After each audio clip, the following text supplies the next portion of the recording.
Bonjour à tous, heureux de vous retrouver dans cette émission Pourquoi Padré ? Aujourd'hui, nous avons une question de Louison qui a 25 ans et qui nous dit « Je suis non-croyante. J'ai croisé de jeunes catholiques qui font de l'évangélisation de rue. Ils m'ont dit que leur vie a changé après avoir fait une rencontre réelle avec Jésus. Je n'ai pas compris ce qu'ils voulaient dire par là, car pour moi, on ne croise pas Jésus au coin de la rue. Qu'est-ce qu'ils ont voulu dire ? Ça ne serait pas possible d'avoir un langage plus clair et parlant pour une non-croyante ?» Alors, chère Louison, je vais essayer d'être plus clair. Une rencontre réelle avec Jésus, c'est une rencontre de personne à personne. C'est ça qu'on veut dire. Or, on rencontre une personne soit par le physique, qui nous permet d'être en contact l'un avec l'autre, soit par la communion des âmes et des cœurs.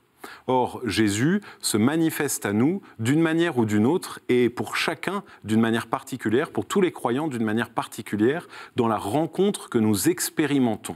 Cette rencontre, elle peut se vivre de plein de manières différentes, soit par un déclic de l'intelligence, c'est-à-dire une réflexion qui mène à se rendre compte que Jésus a réellement existé et qu'il a réellement sauvé le monde, et ce qui invite à une conversion du cœur, de l'intelligence au cœur. Pour certains, ce sera une expérience un peu sensible, dans la prière, dans une épreuve, où soudainement ils expérimentent, ils se rendent compte qu'ils ne sont pas seuls. Jésus se manifeste aux existences des hommes d'une manière ou d'une autre. C'est comme ce qu'on voit dans l'Évangile. Après la résurrection de Jésus, donc à la toute fin des Évangiles, Jésus vient voir ses disciples pour manifester qu'il est vraiment vivant.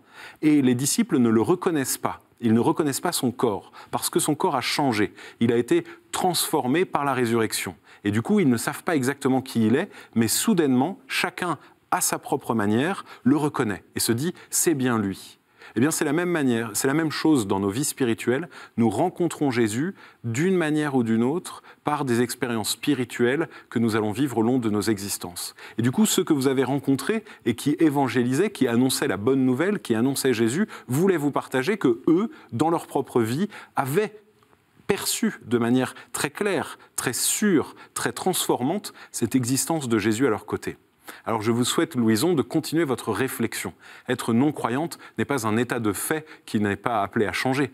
Ayez un cœur ouvert à la présence de Dieu, et peut-être que vous choisirez de ne jamais le rencontrer, mais en tout cas, continuez à creuser, à vous poser des questions, à réfléchir. Dieu mérite au moins cela. Merci pour votre question, Louison. Merci à tous pour vos questions sur notre émission. Vous pouvez continuer à nous les adresser par mail à pourquoipadré@ktotv.com et vous pouvez aussi nous poser des questions sur les réseaux sociaux avec le hashtag pourquoipadré et vous pouvez retrouver nos vidéos sur les réseaux sociaux et sur le site de KTO. À très bientôt.